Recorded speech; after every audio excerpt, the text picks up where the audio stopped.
Facebook friends. We are talking this week again about when we, the grandparents, are the problem.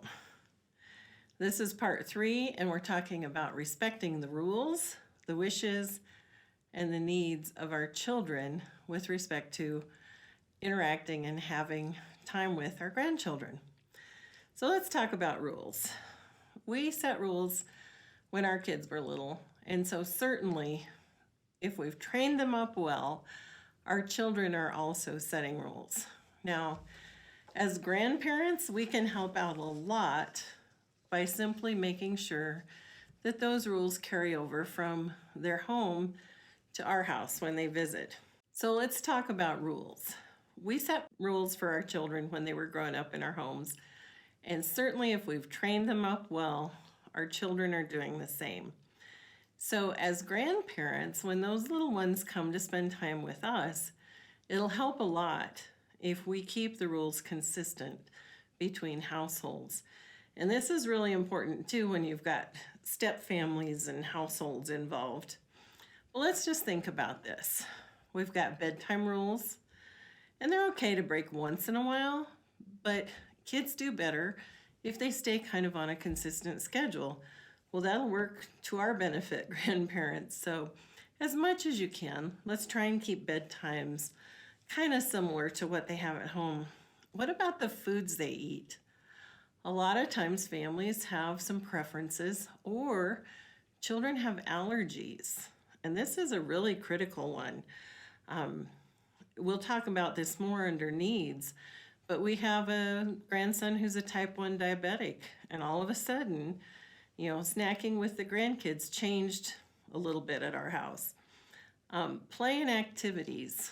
You want to do the things with them that their parents will approve of. So sometimes we just ask, is it okay to do this with the kids? Or is it okay for them to watch this movie? You want to make sure that you're not sending them home with, stories of things they did that make their parents cringe, right? We don't want to be the problem. And then what about the electronics, the phones, the programs? They're great. The kids enjoy playing on them. Sometimes we need to have the rules about, when we shut them off. But grandparents, we also need to be a part of monitoring what they're doing on those devices. I heard a story recently that just, to me, horrified me. And it was of a grandfather allowing an 8-year-old grandchild to watch porn with him. And of course, as you might guess, that 8-year-old child was having some problems in school, some behavioral issues. And it was, in part tracked down to some of those activities. Grandparents, we need to set the best possible role models for our grandchildren. So be mindful of what we're allowing them to see. Now, what about the wishes of your children with regards to the grandchildren? We talked about this just a little bit, but listen for their preferences. Talk about and figure out boundaries, like we talked about with TV, movies. What do the parents want them to watch, and what don't they want them to watch? And then we hope that they're being respectful, that we are being respectful of their parents when they're with us. Be positive about their parents and other family members. Train them to honor and love the other family members. That has to be a wish of all parents. If you ever had anybody say something bad about your parenting when you were parenting a child, you know how it hurts and stings.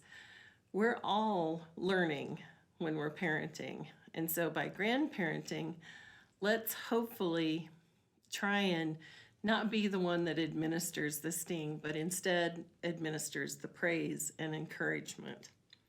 And then the needs. Now here's where I really do want to dig into things like health needs. When our young grandson was diagnosed with type 1 diabetes, none of us have it, so we weren't sure how to handle that. And we've learned very quickly that certain foods really set off his sugar levels and affect, his sleep, his behavior. There's a risk factor, for either too low or too high. And it's not easy to learn how that works unless you spend an awful lot of time with that child and you watch them on a day-to-day basis. So we've tried the best we can to learn so that he can do the same things that his siblings do. He can spend the night with Nani and Papa, and he can have fun. But we choose to be a little more careful about the snacks that we allow. We've learned that pizza night with the grandkids isn't a great idea because pizza, for whatever reasons, is one of those foods that really messes with his blood sugar. So we adjust, and we do that for the benefit of the child and for the peace of mind of his parents. And I want to kind of wrap up with this kind of a statement. You want the parents of your grandchildren to be totally comfortable with those grandkids spending time with you. They need to know that the grandkids are safe with you, that they're not going to be in danger, whether it's because you're taking them risky places or doing, inappropriate things with them, or in the case of a health issue, that you'll be careful, that you will monitor blood sugar, that you will be mindful of allergies, and you won't cause, because of inconsideration, a difficulty with that grandchild. So grandparents, one of the ways, or some of the ways we can not be the problem, is to mind the rules, talk about the rules with our children so we're consistent between households, try and honor their wishes to the best of our ability, and then really look out for needs. Some things like a diabetic or a health issue, an allergy, those are truly needs. Those are not wishes or, the parents just hope you'll be careful and not feed them too many sweets. These are things that are health issues and concerns.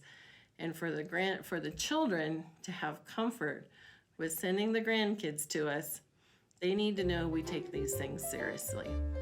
That's it for today, my friends. Take care and be grand.